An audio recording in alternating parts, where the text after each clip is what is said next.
Does Jason Kidd want out of Dallas, man? What y'all think, bro? Or do you want to see him in the Knicks jersey? Just open up the floor to everybody. Listen, I don't think it's a matter of, he wants to be out of, but I think he's open to the conversation. I think he's open to listening what they want to offer, what's the future, and who don't want to be in that type of market. He's played there before. He's played in Jersey. He coached in Brooklyn. Who don't want to be in that New York market? So, and I just think with the new ownership, with Mark not being here no more, as far as just having most of the say-so and everything, I think he's very open to this job. And honestly, I think he fits. And if you get a guy like Jason Kidd there, I can see a guy like Giannis changing his mind about Toronto and considering New York. If you get a coach like that. Were they happy? Was he happy with Jason Kidd when he was in Milwaukee? I thought there was some friction there. Why he left? He's a different coach. I don't think so. He's a different coach then. Yeah. Charlie? Because I would say this. Go ahead, CV. No, I just think how the Luka trade was handled and you can clearly see that J.K. was not involved in that. And the fact that they're allowing him to go speak to him. No, they're not. They're not. They're going to decline it. Oh, they're going to decline But, if J.K. asks that he wants out, they're going to probably grant his request, right? You're not going to hold anybody hostage. Okay, then. So I think they keep him. I don't see him why he should leave. I mean, the fact that you got the number one pick, I think that's exciting. I think, seeing a lineup with everyone healthy, I think that's something to look forward to and for him to stick around for a little bit longer. They only yeah, sorry, go ahead, Theo. My fault. My thing is, you got to think about this in the perspective. He has 2 older kids.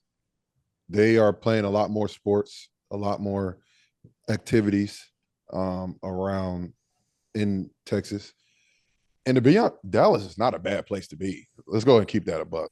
especially to raise kids. We know. Just keep it a buck. So it's a great place to raise kids. So, like, in my opinion, going to New York is such a more fast-paced type of thing. You got to be in the right state of mind and the right person to be ready to go do that, in my opinion. Especially the way I know Jay Kidd, and like I said, I have no idea what he's thinking or what he wants to do.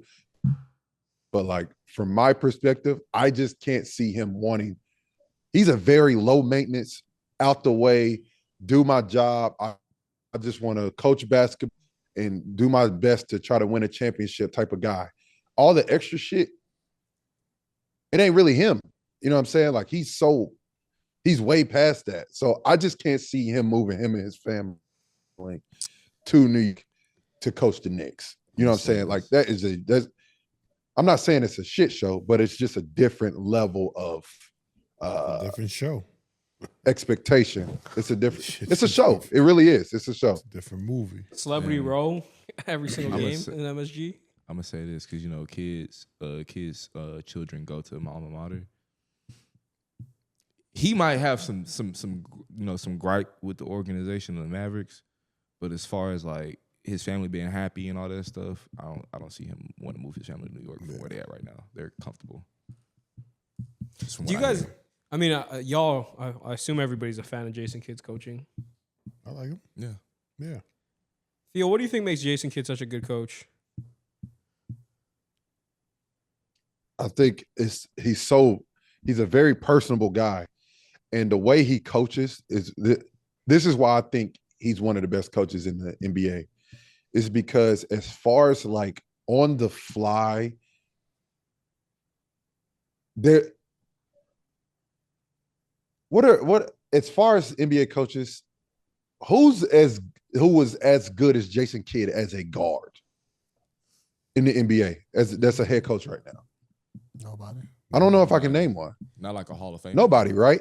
No. Not I've as good. seen you him got some personally. good ones, but not as good as There's no Hall of Fame coach. Some good ones. Jason Kidd. There's no all-stars. There's no guys like Jason Kidd that's head coach right now. Well, Steve I've seen him talk to Chauncey back in the Billups. day. But he wasn't. Yes, Chauncey when he was. Billups. But yeah, they aren't as Chauncey- Oh, yeah, we Chauncey. disrespectful. Chauncey So- Billups is like Yeah. that. No, I But- said My Chauncey. fault, my That's fault, why I my said fault. Chauncey. Yes. I said Chauncey. My fault. Successful coaches though. They No, aren't no, as- he's just I couldn't think of one.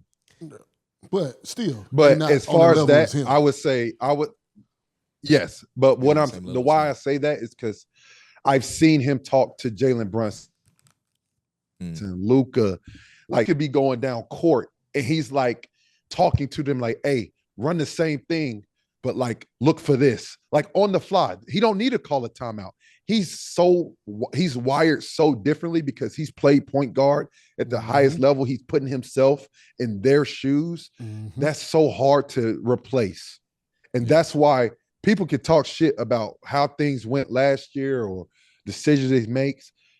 That man has been to the finals. He has won the finals, won a championship as the starting point guard of a team and an all-star. There was times when J. Kidd was referred as a superstar in the NBA.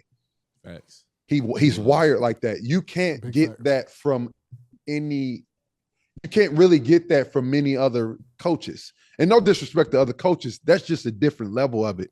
Where it's like, yo, like he'll be sitting like this as they're coming down court, talking to the point guard, like, yo, look this way when you go run the action that way, or some shit like that. It's that type of wherewithal that is just different. You know what I'm saying? That's why I think he's just Even that different. time too when he told that one player, I forget what player it was, told him to bump him so he can drop some water on the floor. Come on, bro. So Who he can thinks of get shit some like time. that? Like who does that? I remember that. Yeah. Like who Yeah. does that? Shit is crazy. Yeah, Jason, he's a savant, bro. Because I didn't think he had a Yeah. timeout. So just drop some water on the floor, clean it out. Let's call the play real quick. Boom, boom. Yeah. He's different, bro. They speak the same way. he's- But He's relatable. CV and Ray, let me ask y'all something. When y'all have a guy like J. Kidd, if he's asking you to do something, and it's always respectful. Like I said, we've heard the stories of him in Milwaukee. He's a completely different coach now. When somebody comes to you like that and asks you to do something and like trying to help you, you listen because he's done it. He's done it at the highest level, and he ain't doing nothing but trying to help you. So at that point, I think I don't see Dallas letting him go. I don't see him trying to lead Dallas. He's comfortable, and like we said, CV and Ray, have we left? Shit, I mean, times if y'all had I opportunity stay to here leave Dallas. permanently. Right. You know what I'm saying? So, Hey, listen, I have no intentions going nowhere. I ain't going Facts. nowhere. I ain't So- going nowhere either. if y'all think J. Kidd stays put, I think that's fair.